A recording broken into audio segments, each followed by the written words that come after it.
اب جو کہتے ہیں حق سب یار، حق چار یار کے مقابلے میں تو وہ داتا صاحب کے سامنے کہ آ کھڑے ہوں، داتا صاحب نے تو چار کا ذکر کیا باب میں، یعنی اس انداز میں سارے ہدایت پر ہیں، سارے باقی عادل ہیں، صوفی ہیں، بعد کے صوفیوں سے کروڑ درجہ افضل ہیں، مگر چار جو ہیں یہ چار ہیں۔ داتا صاحب نے چار آئمہ لکھے تو چار کا اس بات مقصود ہے، باقی کی نفی مقصود نہیں۔ تو اس بنیاد پر یہ تو شروع سے ہوتا آیا ہے کہ چار کی ایک خصوصیت ہے جو دوسروں کی نہیں ہے، تو اسی خصوصیت کا عنوان حق چار یار ہے۔ اور یہ کہنا کہ یہ فلاں سن سے پہلے تھا ہی نہیں، اور تو داتا صاحب کے سن کے تھے، یہ تو کب سے یعنی اس اختصاص کے ساتھ ان چاروں کا تذکرہ ہوتا آ رہا ہے۔ میرے استاذ علامہ عطا محمد بندیالوی رحمۃ اللہ علیہ نے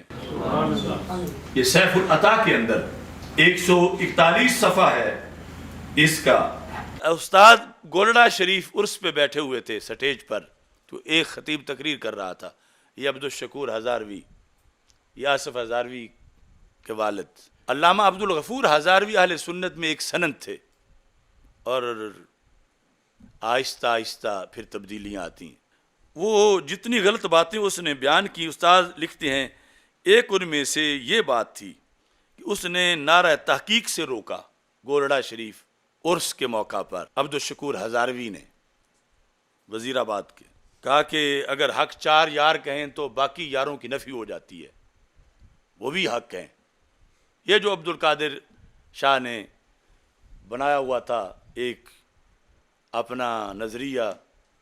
اور جس کو شاہکار جلالیت مفتی عابد جلالی صاحب نے اچھی طرح لتاڑا، استاد لکھتے ہیں نعرہ تحقیق حق چار یار، یہ نعرہ اہل سنت کی علامت تھی، لیکن مفتی مذکور یہ نعرہ لگانے سے منع کرتا ہے، عبدالشکور ہزاروی، جس سے صاف معلوم ہوتا ہے، بزرگوں کی آنکھیں دیکھو، بندیالوی صاحب نے لکھا صاف معلوم ہوتا ہے کہ یہ باطن کا رفضی ہے، یہ آصف ہزاروی کا ابا، یہ باطن کا رفضی ہے،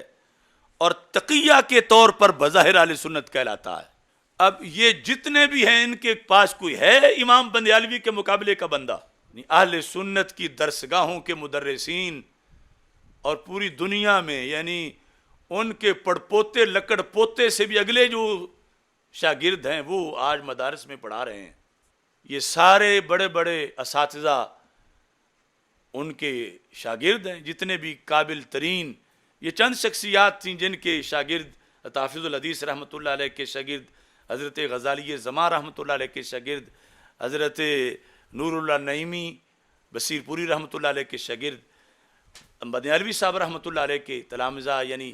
آپ کا نام تو تدریس کے اندر ایک سرٹیفکیٹ اور سند کی حیثیت رکھتا ہے۔ اب یہ لال بجکڑ آپ کی فکر کے مقابلے میں آ کر،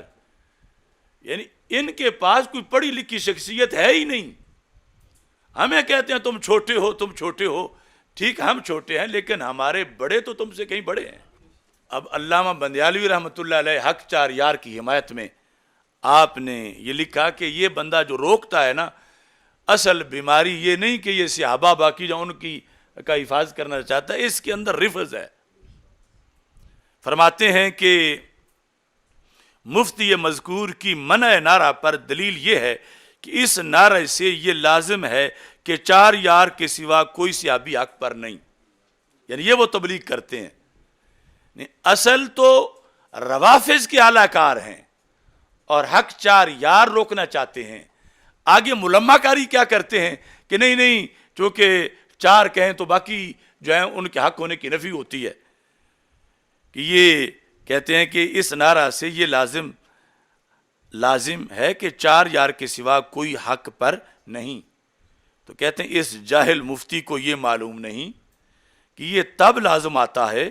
جب اس نعرہ میں حسر کا کلمہ ہوتا، یا بھی سارے یاد رکھ لیں، جب اس نعرہ میں حسر کا کلمہ ہوتا، مثلا یوں ہوتا نہیں حق مگر چار یار، نہیں حق مگر چار یار، اگر یوں نعرہ ہوتا تو پھر تو یہ تقریریں کرتا عبد القادر شاہ یا اس کے، یا یہ ہوتا کہ حق پر صرف 4 یار ہیں، حق پر صرف 4 یار ہیں، حالانکہ اس نعرے میں حسر کا ایسا کوئی کلمہ نہیں۔ علم اصول میں ہے کہ محض کسی کے ذکر سے دوسرے کی نفی نہیں ہوتی۔ اس نعرہ کا تو صرف یہ معنی ہے کہ 4 یار حق پر ہیں، 4 یار دوسرے اصحاب کے حق پر ہونے کی نفی نہیں ہے، صرف 4 کا اثبات ہے، باقی کے حق پر ہونے کی نفی نہیں ہے۔ اگر اس جاہل مفتی کی منطق تسلیم کر لی جائے تو مفتی جب یہ کلمہ پڑھتا ہے محمد الرسول اللہ صلی اللہ علیہ وسلم تو لازم آئے گا کہ حضرت محمد صلی اللہ علیہ وسلم کے سوا کوئی بھی اللہ کا رسول نہیں، حالانکہ 1,24,000 کم و بیش نبی ہیں۔ اگر اس کا مانا جائے جو کہتا ہے کہ 4 سے باقی کی نفی ہو جاتی ہے تو پھر سرکار سے باقی نبیوں کی نفی ہو جائے گی؟ نہیں ہوتی۔ سرکار کا محمد الرسول اللہ صلی اللہ علیہ وسلم کہنے میں محبوب علیہ السلام کا اثبات ہے اور باقی کی نفی نہیں ہے۔ تو اب مفتی اپنی اس منطق کے لحاظ سے دائرہ اسلام سے خارج ہو گیا، یعنی جو وہ 4 یار کہنے سے کہتا ہے کہ باقی کی حق پر ہونے کی نفی ہو جائے گی، تو محمد الرسول اللہ صلی اللہ علیہ وسلم کہنے سے باقی کی رسالت کا انکار ہو جائے گا، اور باقی کی رسالت کا جو انکار کرے وہ کافر ہو جاتا ہے۔ ان سب خرابیوں کا سبب جہالت ہے، یہی آج بھی ہے، یہی کل بھی سبب تھا۔ لہذا نعرہ تحقیق حق 4 یار سے کوئی منافق رافضی ہی منع کرے گا۔ حق 4 یار، نعرہ حیدری، نعرہ حیدری۔ اب آگے استاد ہمارے چشتی بھی تھے، گولڑوی تھے، کچھ ان جہتوں پر آ کے لوگ جھگڑا کرتے ہیں کہ تم نقشبندی ہو، رضوی ہو، یہ ہو، تم بغض کر رہے، حسد کر رہے ہو۔ یہ استاد صاحب کا اگلا جملہ سنو، بلکہ اس نعرہ کا مرتبہ، کس کا؟ حق 4 یار کا۔ اس نعرہ کا مرتبہ نعرہ حیدری اور نعرہ غوثیہ سے بھی مقدم تر اور بلند تر ہے، مقدم تر